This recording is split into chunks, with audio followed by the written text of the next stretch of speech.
ಶ್ರೀಕೃಷ್ಣಾಯ ನಮಃ. ವಸುದೇವಸುತಂ ದೇವಂ ಕಂಸಚಾಣೂರಮರ್ದನಂ ದೇವಕೀ ಪರಮಾನಂದಂ ಕೃಷ್ಣಂ ವಂದೇ ಜಗದ್ಗುರುಂ.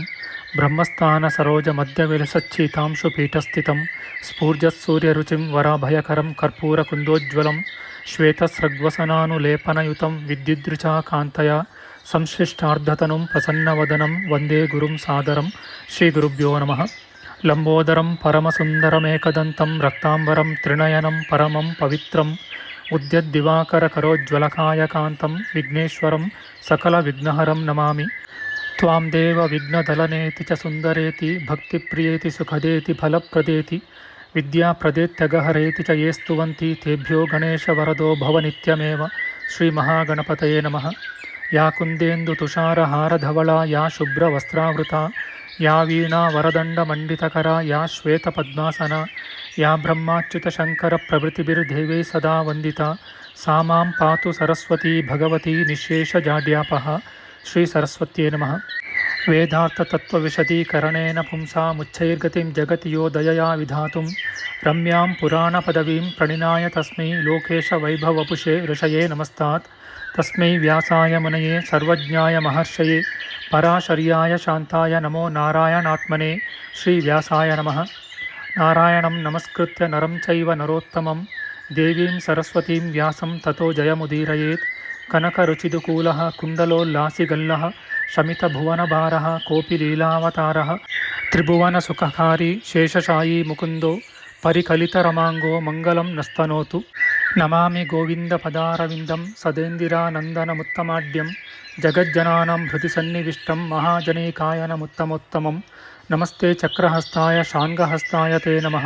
ನಂದಹಸ್ತಾಯ ತೇ ವಿಷ್ಣೋ ಶಂಖಹಸ್ತಾಯ ತೇ ನಮಃ. ಓಂ ನಮೋ ವಾಸುದೇವಾಯ ನಮಃ ಸಂಕರ್ಷಣಾಯ ಚ ಪ್ರದ್ಯುಮ್ನಾಯ ನಮಸ್ತುಭ್ಯಂ ಅನಿರುದ್ಧಾಯ ತೇ ನಮಃ. ಅನಾಕಾರೋ ಮಹೋಜಾಶ್ಚ ಯಶ್ಚಾದೃಷ್ಟಗತಿರ್ದಿವಿ ಜಗತ್ಪೂಜ್ಯೋ ಜಗತ್ಪ್ರಾಣಂ ತಂ ವಾಯುಂ ಪ್ರಣಮಾಮ್ಯಹಂ. ವಾಯುರೂಪಿ ಪರಮಾತ್ಮನೇ ನಮಃ. ಪ್ರಿಯ ಬಾಂಧವರೇ, ನಮ್ಮ ಈ ಶ್ರೀ ಲಾಲಿಕೃಷ್ಣ ಚಾನಲ್ಗೆ ಸ್ವಾಗತ. ಇಂದಿನ ವಿಡಿಯೋದಲ್ಲಿ ನಾವು ಶ್ರೀಮದ್ ವಾಯು ಮಹಾಪುರಾಣದ ಪ್ರಥಮ ಖಂಡದ 61ನೆಯ ಅಧ್ಯಾಯದ ಪ್ರಥಮಾಂಶದ ವಿಚಾರ ಮಾಡೋಣ. ಈ ಅಧ್ಯಾಯದಲ್ಲಿ ಪ್ರಜಾಪತಿ ವಂಶ ಅಂದರೆ ಬ್ರಹ್ಮವಂಶ ವರ್ಣನೆ, ವೇದೋದ್ಧಾರ, ವೇದ ವಿಭಾಗ, ವೇದೋಪದೇಶ ಮತ್ತು ವೇದ ಪ್ರಚಾರ ಇವುಗಳ ವರ್ಣನೆಯ ವಿಚಾರ ಮಾಡೋಣ. ಶ್ರೀಕೃಷ್ಣಾಯ ನಮಃ. ಋಷಿಗಳು ಹೇಳುತ್ತಾರೆ, ಭಾರದ್ವಾಜ, ಯಾಜ್ಞವಲ್ಕ್ಯ, ಗಾಲಕಿ, ಸಾಕಲಿ, ಜ್ಞಾನಿಯಾದ ಶತಬಲಾಕ, ನೈಗಮ, ಬ್ರಾಹ್ಮಣೋತ್ತಮನಾದ ಭಾಷ್ಕಲಿ ಮತ್ತು ಭರದ್ವಾಜ ಇವರು ಮೂರು ಸಂಹಿತೆಗಳನ್ನು ಹೇಳಿದರು. ರಥೀತರನು 4ನೆಯದಾದ ನಿರುಕ್ತವನ್ನು ರಚಿಸಿದನು. ಹೀಗೆ ಸಂಹಿತೆಗಳು, ನಿರುಕ್ತವು ಲೋಕವಿಖ್ಯಾತಗಳಾದವು. ಆ ಭರದ್ವಾಜನಿಗೆ ಮಹಾತ್ಮರು, ಮಹಾಗುಣ ಸಂಪನ್ನರು, ಜ್ಞಾನಿಗಳು, ಮಹಾತಪಸ್ವಿಗಳು, ಪ್ರಖ್ಯಾತ ವ್ರತಿಗಳೂ ಆದ ನಂದಾಯನೀಯ, ಪನ್ನಗಾರಿ, ಆರ್ಯವರೆಂಬ 3 ಶಿಷ್ಯರು ಪ್ರಖ್ಯಾತರಾಗಿದ್ದರು. ವೀತರಾಗಿಗಳು, ಮಹಾ ತೇಜಸ್ವಿಗಳು, ಸಂಹಿತಾ ಜ್ಞಾನ ಸಂಪನ್ನರೂ ಆದ ಆ ಮುನಿಗಳು ಬಹೃಚರೆಂದೂ ಸಂಹಿತಾ ಪ್ರವರ್ತಕರೆಂದೂ ಪ್ರಖ್ಯಾತರಾಗಿರುವರು. ವೈಶಂಪಾಯನ ಗೋತ್ರದಲ್ಲಿ ಉತ್ಪನ್ನರಾದ ಮುನಿಗಳು ಯಜುರ್ವೇದ ಪ್ರವರ್ತಕರಾಗಿರುವರು. ಆ ಮುನಿಗಳೇ ಯಜುರ್ವೇದದಲ್ಲಿ ಪ್ರಸಿದ್ಧವಾದ ಷಡಶೀತಿ ಎಂಬ ಭಾಗವು, ಮಂಗಳಕರಗಳಾದ ಅನೇಕ ಸಂಹಿತೆಗಳು ಇವುಗಳನ್ನು ರಚಿಸಿರುವರು. ಅವರು ತಮ್ಮ ತಮ್ಮ ಶಿಷ್ಯರಿಗೆ ವಿದ್ಯುಕ್ತ ಕ್ರಮವಾಗಿ ಉಪದೇಶ ಮಾಡಿದರು. ಆ ಶಿಷ್ಯರು ನಮ್ರತೆಯಿಂದ ಅವನ್ನು ಸ್ವೀಕರಿಸಿದರು. ಆ ಶಿಷ್ಯರ ಮಧ್ಯದಲ್ಲಿ ಮಹಾ ತಪಸ್ವಿಯಾದ ಯಾಜ್ಞವಲ್ಕ್ಯರನ್ನು ಮಾತ್ರ ನಿರಾಕರಿಸಿದರು. ಸಂಹಿತೆಗಳಲ್ಲಿ ಒಂದಾನೊಂದಾದ ಷಡಶೀತಿ ಎಂಬ ಭಾಗವೂ ಕೂಡ ಉಪದೇಶಿಸಲ್ಪಟ್ಟಿತು. ಅವುಗಳೆಲ್ಲವನ್ನೂ ಪುನಃ 3 ಭಾಗಗಳನ್ನಾಗಿ ಮಾಡಿದರು. ಅವುಗಳನ್ನು 3 ಭಾಗ ಮಾಡುವುದರಿಂದ ಸಂಹಿತೆಯು ಮಂಗಳಕರವಾದ 9 ಭಾಗವಾಯಿತು. ಅವುಗಳಲ್ಲಿಯೂ ಕೂಡ ಉದೀಚ್ಯರು, ಮಧ್ಯದೇಶೀಯರು, ಪ್ರಾಚ್ಯರೆಂದು 3 ಪಂಗಡಗಳಿವೆ. ಅವರಲ್ಲಿ ಶ್ಯಾಮಾಯನಿಯ ಎಂಬವನು ಉದೀಚ್ಯರಲ್ಲಿ ಪ್ರಮುಖ ಪುರುಷನಾಗಿರುವನು. ಮಧ್ಯದೇಶದಲ್ಲಿ ಪ್ರಸಿದ್ಧರಾದ ಪುರುಷರಲ್ಲಿ ಆರುಣಿ ಎಂಬವನು ಪ್ರಮುಖ ಪುರುಷನಾಗಿರುವನು. ಪ್ರಾಚ್ಯರಲ್ಲಿ ಆಲಂಬಿಯೇ ಮೊದಲಾದ 13 ಜನರು ಪ್ರಸಿದ್ಧರಾಗಿರುವರು.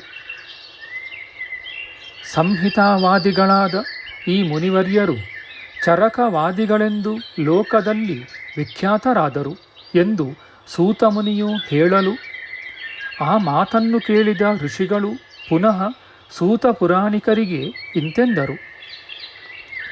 ಎಲೈ ಸೂತಮುನಿಯೇ, ಆ ಮಹರ್ಷಿಗಳಿಗೆ ಚರಕಾಧ್ಯೇತೃಗಳು ಅಥವಾ ಚರಕಾಧ್ವರ್ಯುಗಳೆಂದು ಹೆಸರು ಬರಲು ಕಾರಣವೇನು? ಅವರು ಯಾವ ಕಾರ್ಯಗಳನ್ನು ಮಾಡಿದರು? ಏತರಿಂದ ಅವರಿಗೆ ಈ ನಾಮವು ಪ್ರಾಪ್ತವಾಗಿರುತ್ತದೆ ಎಂದು ಕೇಳಲು, ಸೂತಮುನಿಯು ಅವರಿಗೆ ಚರಕಾಧ್ಯಾಯಿಗಳೆಂದು ನಾಮಧೇಯ ಬರಲು ಕಾರಣವನ್ನು ಹೇಳಿದರು. ಸೂತಮುನಿಯು ಹೇಳುತ್ತಾರೆ, ಎಲೆ ಮುನಿವರ್ಯರೇ, ಒಂದಾನೊಂದು ಕಾಲದಲ್ಲಿ ಋಷಿಗಳಿಗೆ ಒಂದು ಮಹತ್ ಕಾರ್ಯವು ಸಂಭವಿಸಿತು. ಆಗ ಋಷಿಗಳೆಲ್ಲರೂ ಆ ಕಾರ್ಯಕ್ಕಾಗಿ ಮೇರುಗಿರಿಯ ಮಧ್ಯಭಾಗವನ್ನು ಹೊಂದಿ ಅಲ್ಲಿ ಮಂತ್ರಾಲೋಚನೆಯನ್ನು ಮಾಡಿದರು. ಯಾವ ಮಹರ್ಷಿಗಳು ಈ ನಮ್ಮ ಮಹಾಸಭೆಗೆ 7 ದಿವಸಗಳೊಳಗೆ ಬರುವುದಿಲ್ಲವೋ ಅವರಿಗೆ ಬ್ರಹ್ಮಹತ್ಯಾ ದೋಷವು ಸಂಭವಿಸುವುದು ಎಂಬುದಾಗಿ ಒಂದು ನಿಯಮವನ್ನು ಮುನಿಗಳೆಲ್ಲರೂ ಸೇರಿ ಮಾಡಿಕೊಂಡರು. ಆ ಮುನಿಗಳು ಮಾಡಿಕೊಂಡಿದ್ದ ನಿಯಮಾನುಸಾರವಾಗಿ ಸಮಸ್ತರಾದ ಮಹರ್ಷಿಗಳು 7 ದಿವಸಗಳೊಳಗೆ ಮೇರುಗಿರಿಯನ್ನು ಹೊಂದಿದರು. ಆದರೆ ವೈಶಂಪಾಯನ ಮುನಿಯು ಅವರ ಶಿಷ್ಯರೂ ಕೂಡ ಆ ಸಭೆಗೆ ಹೋಗಲಿಲ್ಲವೆಂದು ವ್ಯಕ್ತವಾಯಿತು. ಅನಂತರ ವೈಶಂಪಾಯನ ಮುನಿಯು ಬ್ರಾಹ್ಮಣರ ಪ್ರತಿಜ್ಞೆಯಂತೆ ಬ್ರಹ್ಮಹತ್ಯಾ ದೋಷವನ್ನು ಹೊಂದಬೇಕಾಯಿತು. ಆಗ ವೈಶಂಪಾಯನ ಮುನಿಯು ವಿಪ್ರವಚನಕ್ಕೆ ಕಟ್ಟುಬಿದ್ದು ದೋಷವನ್ನು ಹೊಂದಿ ತನ್ನ ಶಿಷ್ಯರನ್ನು ಕರೆದು ವಕ್ಷ್ಯಮಾನ ಪ್ರಕಾರವಾಗಿ ಹೇಳಿದರು. ಎಲೆ ಶಿಷ್ಯವರ್ಯರೇ, ನೀವು ನನಗಾಗಿ ಈ ದೋಷವನ್ನು ಹೊತ್ತುಕೊಳ್ಳಿರಿ. ನೀವೆಲ್ಲರೂ ಬಂದು ಯೋಚಿಸಿ ನನಗೆ ಏತರಿಂದ ಹಿತವು ಸಂಭವಿಸಬಹುದೆಂಬುದನ್ನು ಯೋಚಿಸಿ ತಿಳಿಸಿ ಎಂದು ವೈಶಂಪಾಯನನು ತನ್ನ ಶಿಷ್ಯರಿಗೆ ಹೇಳಿದನು. ಯಾಜ್ಞವಲ್ಕ್ಯನು ಹೇಳುತ್ತಾನೆ, ಎಲೆ ಗುರುವರ್ಯರೇ, ಈ ಬ್ರಹ್ಮಹತ್ಯಾ ದೋಷವು ನನಗೊಬ್ಬನಿಗೆ ಮಾತ್ರ ಸಂಭವಿಸಲಿ. ಇತರ ಮುನಿಗಳು ಈ ದೋಷದಿಂದ ವಿಮುಕ್ತರಾಗಲಿ. ನಾನು ನನ್ನ ತಪಪ್ರಭಾವದಿಂದ ಈ ದೋಷವನ್ನು ಪರಿಹರಿಸಿಕೊಳ್ಳುವೆನೆಂದು ಗುರುಗಳಿಗೆ ಯಾಜ್ಞವಲ್ಕ್ಯನು ಹೇಳಿದನು. ಈ ರೀತಿಯಾಗಿ ಹೇಳಿದ ಶಿಷ್ಯನಾದ ಯಾಜ್ಞವಲ್ಕ್ಯನ ಗರ್ವಿಷ್ಠವಾದ ಮಾತುಗಳನ್ನು ಕೇಳಿ ಗುರುಗಳು ಕೋಪಗೊಂಡು, ನೀನು ಗುರುವಾಜ್ಞೆಯನ್ನು ಮೀರಿ ಅಹಂಕಾರದಿಂದ ಮಾತನಾಡುತ್ತೀಯೆ. ಆದುದರಿಂದ ನನ್ನ ವಿದ್ಯೆಯನ್ನು ನನಗೆ ಒಪ್ಪಿಸಿಬಿಡು ಎಂದು ಹೇಳಿದರು. ಗುರುಗಳು ಹೀಗೆ ಹೇಳಲಾಗಿ ಬ್ರಹ್ಮಜ್ಞಾನಿಯಾದ ಯಾಜ್ಞವಲ್ಕ್ಯನು ತಾನು ಕಲಿತ ಯಜುರ್ವೇದವು ರಕ್ತಗತವಾದುದರಿಂದ ರಕ್ತಸಹಿತವಾಗಿ ಛೇದಿಸಿ ಗುರುಗಳಿಗೆ ಅರ್ಪಿಸಿದನು. ಅನಂತರ ಯಾಜ್ಞವಲ್ಕ್ಯನು ಯೋಗಾರೂಢನಾಗಿ ಸೂರ್ಯದೇವನನ್ನು ಆರಾಧಿಸಿದನು. ಹೀಗೆ ಧ್ಯಾನ ಮಾಡುವಾಗ ಯಾವ ಯಜುರ್ವೇದದ ಭಾಗಗಳು ಸೂರ್ಯಮಂಡಲಕ್ಕೆ ಹೋದವೋ ಆ ಭಾಗಗಳು ಮಾತ್ರ ಉಳಿದವು, ಉಳಿದ ಭಾಗಗಳು ನಷ್ಟವಾದವು. ಹೀಗೆ ಧ್ಯಾನ ಮಾಡುವಾಗ ಯಾವ ಯಜುರ್ವೇದದ ಭಾಗಗಳು ಸೂರ್ಯಮಂಡಲಕ್ಕೆ ಹೋದವೋ ಆ ಭಾಗಗಳನ್ನು ಸೂರ್ಯದೇವನು ಪ್ರೀತನಾಗಿ ಪುನಃ ಬ್ರಹ್ಮಜ್ಞಾನಿಯೂ ಬುದ್ಧಿವಂತನೂ ಅಶ್ವರೂಪಿಯೂ ಆದ ಯಾಜ್ಞವಲ್ಕ್ಯನಿಗೆ ಉಪದೇಶ ಮಾಡಿದನು. ಎಲೆ ಮುನಿವರ್ಯರೇ, ಈಗ ಈ ಲೋಕದಲ್ಲಿ ಬ್ರಾಹ್ಮಣರು ಯಜುರ್ವೇದದ ಯಾವ ಯಾವ ಭಾಗಗಳನ್ನು ಅಧ್ಯಯನ ಮಾಡುತ್ತಾರೆಯೋ ಆ ಭಾಗಗಳೆಲ್ಲವೂ ಸೂರ್ಯದೇವನಿಂದ ಅಶ್ವರೂಪಿಯಾದ ಯಾಜ್ಞವಲ್ಕ್ಯನಿಗೆ ಉಪದೇಶ ಮಾಡಿದ ಭಾಗಗಳೇ ಆಗಿರುತ್ತವೆ. ಗುರುಗಳ ಆಜ್ಞಾನುಸಾರವಾಗಿ ಯಾವ ಯಾವ ಶಿಷ್ಯರು ಬ್ರಹ್ಮಹತ್ಯವನ್ನು ಅಂಗೀಕರಿಸಿ ಆಚರಿಸಿದರೋ ಅವರೇ ಚರಕರೆಂದು ಲೋಕದಲ್ಲಿ ವಿಖ್ಯಾತರಾಗಿರುವರು. ಚರಕಾಧ್ಯಾಯನಿಗಳೆಲ್ಲರೂ ವೈಶಂಪಾಯನರ ಶಿಷ್ಯರೇ ಆಗಿರುವರು. ಎಲೆ ಮುನಿವರ್ಯರೇ, ಚರಕರ ವಿಷಯವಾಗಿ ಅವರ ಚರಿತ್ರೆಯನ್ನು ಇದುವರೆಗೂ ತಿಳಿಸಿರುತ್ತೇನೆ. ಈಗ ವಾಜಿಗಳು ಯಾರು, ಅವರು ಎಷ್ಟು ಜನರು, ಯಾರ ಶಿಷ್ಯರು, ಇವೇ ಮೊದಲಾದ ವಿಷಯವನ್ನು ತಿಳಿಸುವೆನು, ಕೇಳಿರಿ.